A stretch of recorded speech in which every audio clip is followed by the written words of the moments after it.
Oke, Assalamualaikum warahmatullahi wabarakatuh. Selamat siang, perkenalkan saya Angga Pramudia Pradana SHMH dari Universitas Merdeka Madiun. Di sini saya akan menyampaikan tentang pembelajaran dari mata kuliah saya atau yang saya ampu, yaitu Hukum Perkawinan dan Kewarisan Islam. Nah, di dalam Hukum Kewarisan dan Perkawinan Islam, capaian pembelajaran mata kuliah yang saya ajarkan yaitu harapan saya mahasiswa mampu menguasai hukum perkawinan dan kewarisan Islam secara teori dan mampu menyelesaikan permasalahan seputar hukum perkawinan dan kewarisan Islam yang ada dan berkembang di masyarakat. Mata kuliah ini membahas mengenai perkawinan dan kewarisan Islam di Indonesia serta penyelesaian masalah waris dengan hukum Islam, pengertian ruang lingkup perkawinan dan kewarisan Islam di Indonesia, hubungan hukum Islam dengan hukum perdata, syarat sah perjanjian dan perjanjian pranikah, akibat hukum dalam kewarisan, penyelesaian sengketa di pengadilan agama, tata cara pengajuan gugatan di pengadilan agama, perdamaian dalam sengketa waris, upaya hukum dalam sengketa hukum waris di pengadilan agama, serta analisis kasus yang sering terjadi di masyarakat yang diselesaikan secara hukum Islam maupun hukum positif di Indonesia.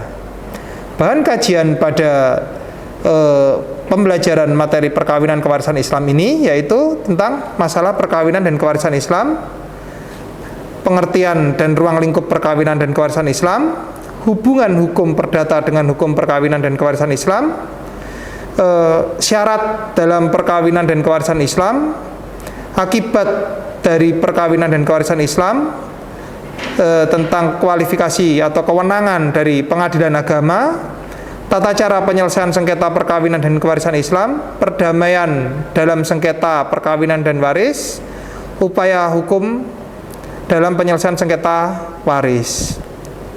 Adapun bahan pustaka yang kami gunakan, yang pertama yaitu Hukum Perkawinan Islam di Indonesia yang ditulis oleh Dr. Haji Ahmad Kumaydi Jafar SAG MH. Yang kedua, Hukum Perkawinan Islam di Indonesia yang ditulis oleh Neng Zubaidah Dik dan teman-teman.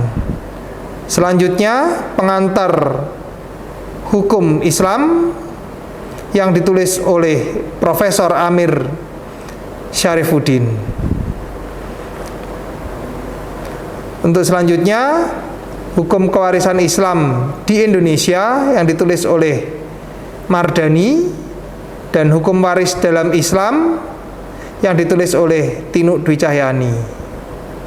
Adapun mata kuliah prasyarat yang ditentukan untuk menempuh hukum perkawinan dan kewarisan Islam ini, mahasiswa telah menempuh mata kuliah hukum perdata.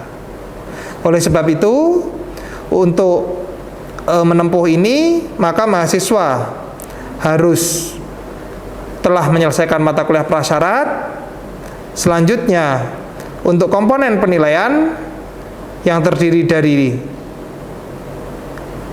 4 komponen. Yang pertama yaitu ujian tengah semester dengan bobot 20%, ujian akhir semester dengan bobot 20%, tugas kelompok atau presentasi dengan bobot 30%, presensi 30%. Mengingat pentingnya mata kuliah ini karena ilmu waris sangat berkembang di masyarakat, maka capaian kami mahasiswa mampu menyelesaikan segala problematika tentang perkawinan dan kewarisan yang ada di masyarakat serta bisa memberikan solusi kepada masyarakat.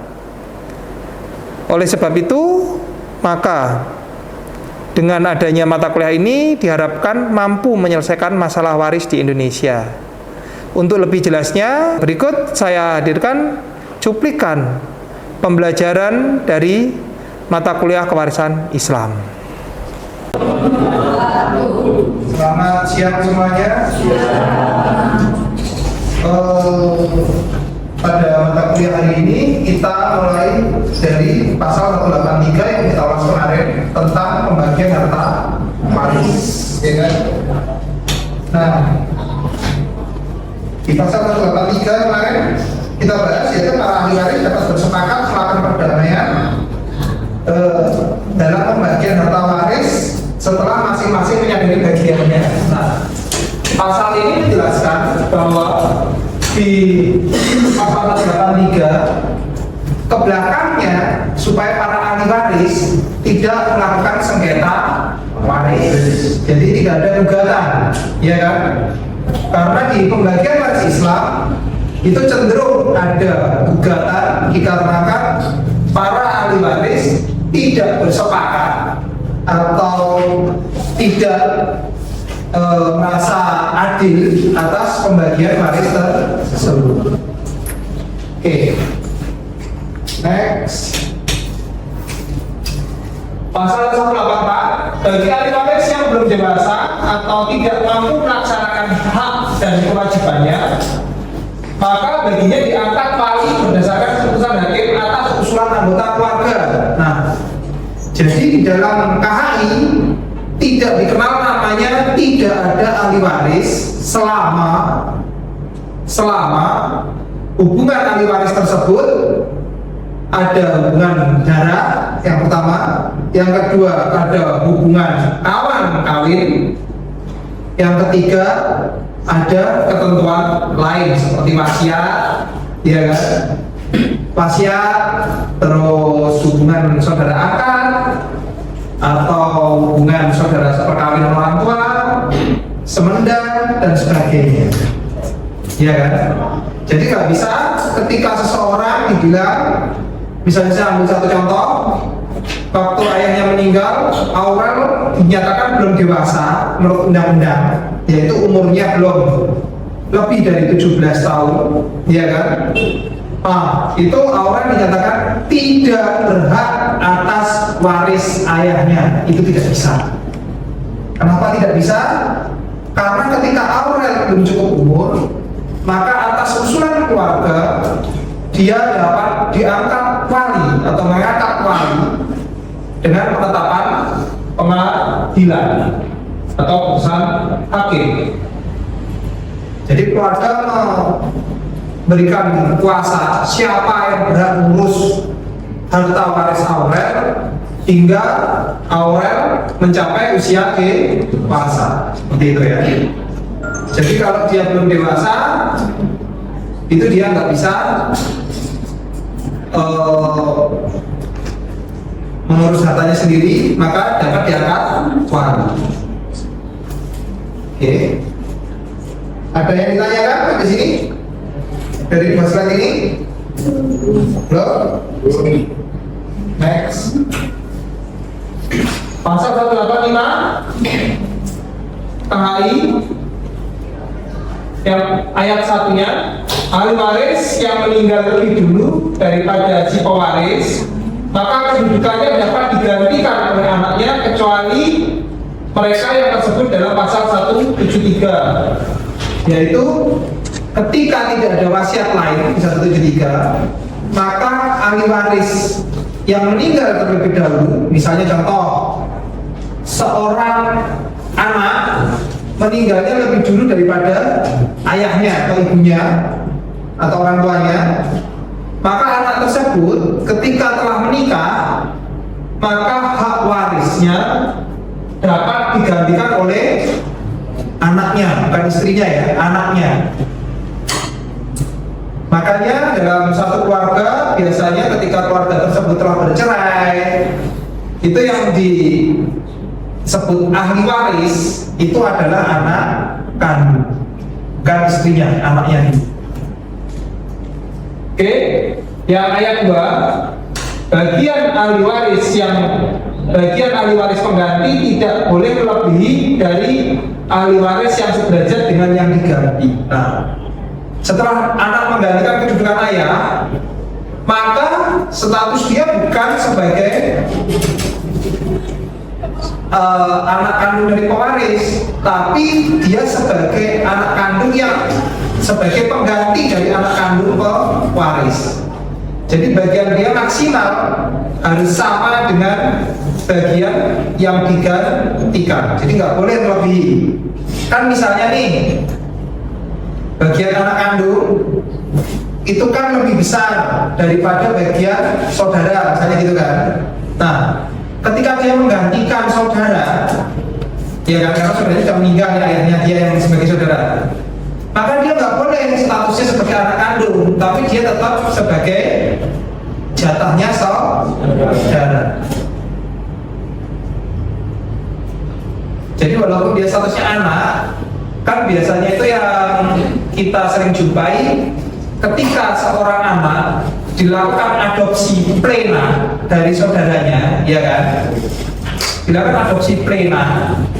Nah, ketika yang mengadopsi telah meninggal dunia, ya kan? Yang mengadopsi telah meninggal dunia, maka anak tersebut ketika si ayah kandungnya, kalau plena kan sudah diputuskan ya, ayah kandungnya meninggal dunia, ya kan? Maka anak tersebut biasanya hadir sebagai ahli waris, ya kan? Dengan posisi anak kandung pewaris. Itu nggak boleh, karena dia sudah diadopsi plena. Sehingga ketika dia hadir, maka dia hadir menggantikan posisi ayah apa? Ayah angkatnya, ayah adopsi plena. Jadi haknya dia nggak boleh lebih besar dari hak ayah adopsi plena. Karena kalau dia dibilang dia menggantikan anak kandung, maka dia haknya yaitu hak anak kandung. Padahal dia di situ kandungnya itu sudah diputus dengan putusan hakim tentang adopsi plena. Ya kan? Makanya enaknya adopsi plena atau multi plena. Kalau multi plena, nanti si anak itu pasti akan kebingungan, pasti akan ada ketimpangan. Yaitu kenapa kok pas aku butuh biaya, aku butuh sekolah, aku butuh menikah dan sebagainya, kok orang tua angkatku yang berperan, ayah kandungku kemana? Itu pasti begitu. Tapi kalau kita adopsi plena, dia diputus hubungannya dengan orang tua kandungnya, maka ketika dia diputus, ya kan, otomatis status warisnya dia menjadi, kalau misalnya orang tua angkat yang meninggal, menggantikan orang tua angkat. Tidak bisa dia statusnya kembali lagi menjadi anak kandung dari pewaris.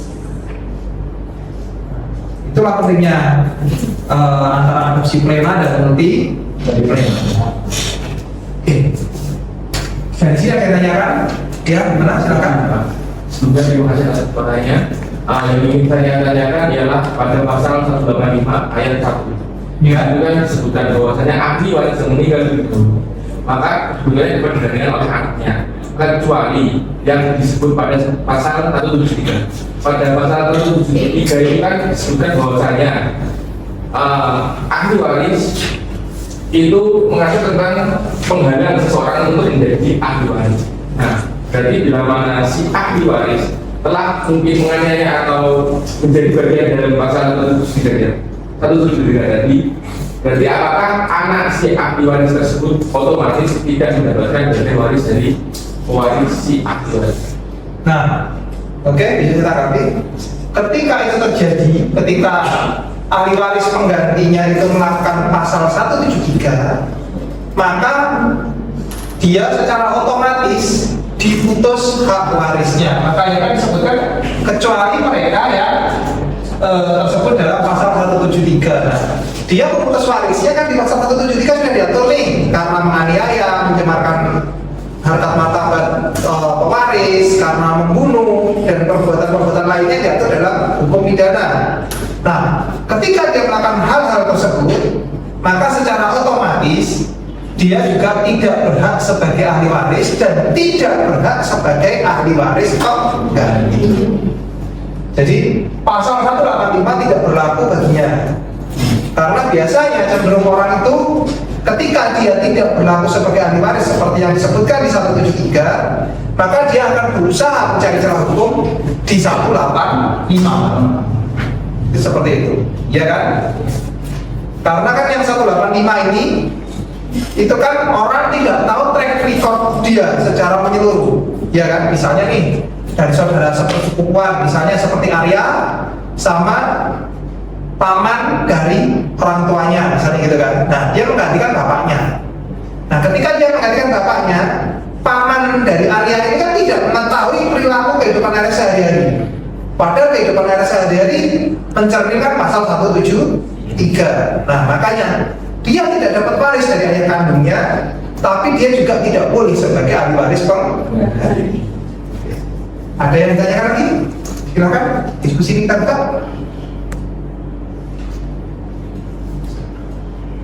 Lanjut dulu. Oke.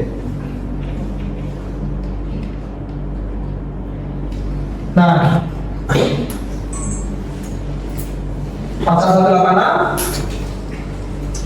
anak yang lahir di luar perkawinan hanya mempunyai hubungan saling mewaris dengan ibunya dan keluarga dari pihak ibunya. Nah, ini di awalnya sebelum ada putusan Mahkamah Konstitusi, yaitu anak dari luar perkawinan itu dia hanya mempunyai hak waris dari ibunya, ya kan?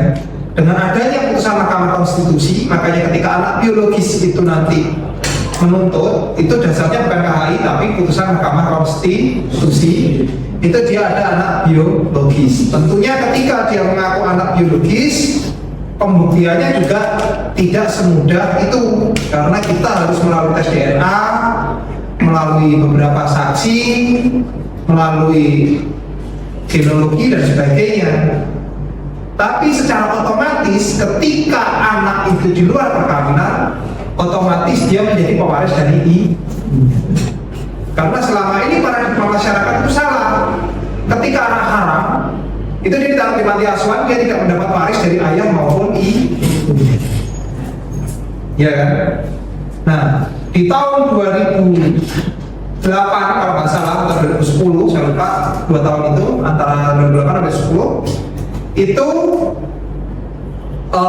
ada putusan Mahkamah Konstitusi tentang kasus Murdiono sama Manci Campeta tentang anak biologis. Nah, di situ dikeluarkan bahwa anak biologis yang sesuai dengan persyaratan yang ditentukan oleh pengadilan, maka dia bisa menuntut dari ayah biologisnya. Itu seperti itu. Jadi namanya bukan anak haram lagi, tapi namanya anak di luar perkawinan. Ayahnya ayah biologis, walaupun ayahnya tidak terikat perkawinan dengan ibu kandung yang sah. Itu seperti itu. Ada yang tanyakan sampai sini? Kurang jelas? Kurang jelas. Next. Pasal 187 KHI, bila mana pewaris meninggalkan warisan harta peninggalan, maka oleh pewaris semasa hidupnya atau oleh para ahli waris dapat ditunjuk beberapa orang sebagai pelaksana pembagian harta waris dengan tugas yang pertama, mencatat dalam satu daftar harta peninggalan baik yang berupa benda bergerak maupun tidak bergerak yang kemudian disahkan oleh para ahli waris yang bersangkutan bila perlu dinilai harganya dengan uang, menghitung dan mengeluarkan jumlah pengeluaran untuk kepentingan pewaris sesuai dengan pasal 175 ayat 1 sub A, B, dan C. Yang kedua, ayat 2-nya sisa dari pengeluaran dimaksud di atas adalah merupakan harta warisan yang harus dibagikan kepada ahli waris yang berhak. Nah, ini jadi di pasal 187 itu bila para pewaris meninggalkan hartanya biasanya banyak, ya kan, dan di mana saja itu bisa ada dari salah satu keluarga yang netral atau mungkin kuasa hukumnya atau notarisnya itu untuk menginventarisir harta apa saja yang ditinggalkan oleh pewaris. Nah, tentunya yang mencatat ini orang yang tidak memiliki perpihakan atas harta waris tersebut. Sehingga diharapkan katanya netral. Apalagi kalau sampai mentafsir, itu biasanya ditafsirkan dengan harga pasar. Dan setelah itu ayat 2-nya, sisa dari pengeluaran di atas merupakan harus dibagikan pada yang berhak. Jadi setelah dikeluarkan maka harta tersebut harus dibagikan pada yang memiliki hak waris. Oke, silakan dari sini kita diskusikan mana yang bertanyakan. Oke, silakan tanya. Ya, gimana? Terima kasih atas pertanyaan. Yang ingin saya tanyakan pada pasal 187 ayat 1. Ya, berbunyi bahwasanya bila mana pewaris meninggalkan para saksi dalam negara, maka oleh pewaris semasa hidupnya atau oleh anak ahli waris dapat ditunjuk beberapa orang. Nah, dalam hal ini berarti untuk beberapa orangnya itu boleh dari pihak luar. Beberapa orangnya itu mau dari pihak luar atau pihak keluarga jauh. Yang penting disepakati dan dia tidak memiliki kepentingan atau tidak ada interest terhadap harta waris tersebut, sehingga ditunjuk itu fungsinya sebagai mediator atas waris, sehingga harta tersebut dapat dikalkulasi, diinventarisasi dan dibagikan secara adil sesuai dengan porsinya masing-masing. Kalau itu ada interest, otomatis kira-kira dia baginya akan adil enggak? Inventarisasinya ada yang disembunyikan enggak? Kemungkinan besar ada, ya kan? Nah, tujuannya itu supaya tidak ada prasangka buruk antara satu pewaris dengan pewaris yang lain. Oke. Ada lagi yang bertanyakan? Ya, yang pada pasal 186. Ya, yang anak di luar perkawinan, apabila misalnya ibunya itu menikah lagi, Pak, terus dari pernikahan yang ini tidak mempunyai anak, apakah nanti si suaminya ibunya bisa mewariskan hartanya ke anaknya, ke anak dari non biologisnya? Kalau suami ibunya itu kan berarti dia merupakan ayah sambung dari anak itu. Nah, secara otomatis ayah sambung itu tidak memiliki kewajiban untuk memberikan warisnya terhadap anak angkatnya atau anak sambungnya. Nah, tapi itu sesuai kesepakatan mereka. Ketika mereka mau memberi ya silakan, kalau dibilang bisa.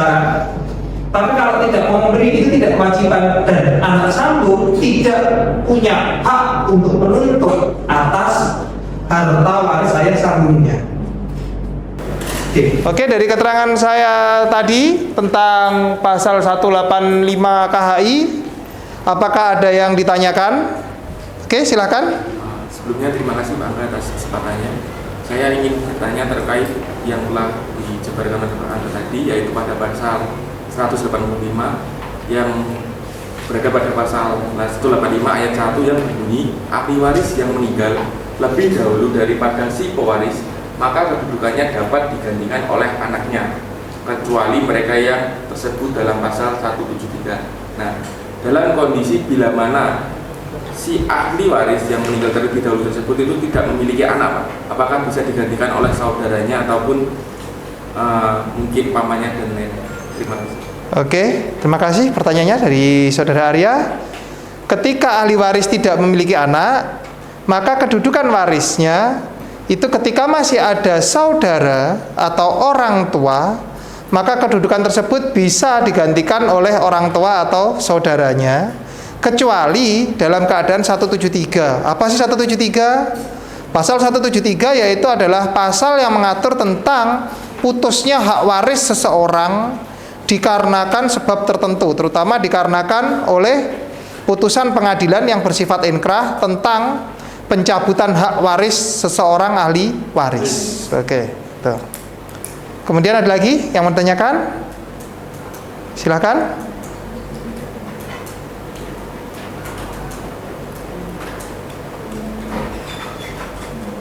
Oke, silakan. Saya mau tanya. Silakan. Bagaimana misalnya saya ini kan misalnya orang tua saya, tapi hanya mempunyai anak perempuan, itu bagaimana dua orang anak perempuan, dan bagaimana ya warisannya itu Pak? Misalnya pembagiannya itu dalam kompilasi hukum Islam Pak. Nah, Pembagian waris dalam kompilasi hukum Islam ketika dua orang anak perempuan dan tidak memiliki saudara laki-laki, maka warisan tersebut dibagi sama, sehingga kedua orang anak perempuan itu sama mendapatkan hak warisnya. Tidak ada pembagian yang berbeda ketika seperti halnya ada anak laki-laki. Kalau anak laki-laki kan yang anak laki-laki dapatnya 2 bagian dari perempuan, anak perempuan dapatnya 1 bagian dari laki-laki. Nah, seperti itu.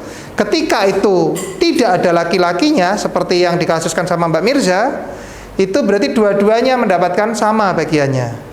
Seperti itu. Setelah dikurangi biaya perawatan jenazah serta tanggungan si almarhum atau almarhumah semasa hidup. Oke, silakan. Ada yang tanyakan lagi? Oke, silakan. Baik, terima kasih. Mengingat tadi pembahasan pembagian antara laki-laki dan perempuan itu berbanding 2:1, Pak ya? Iya.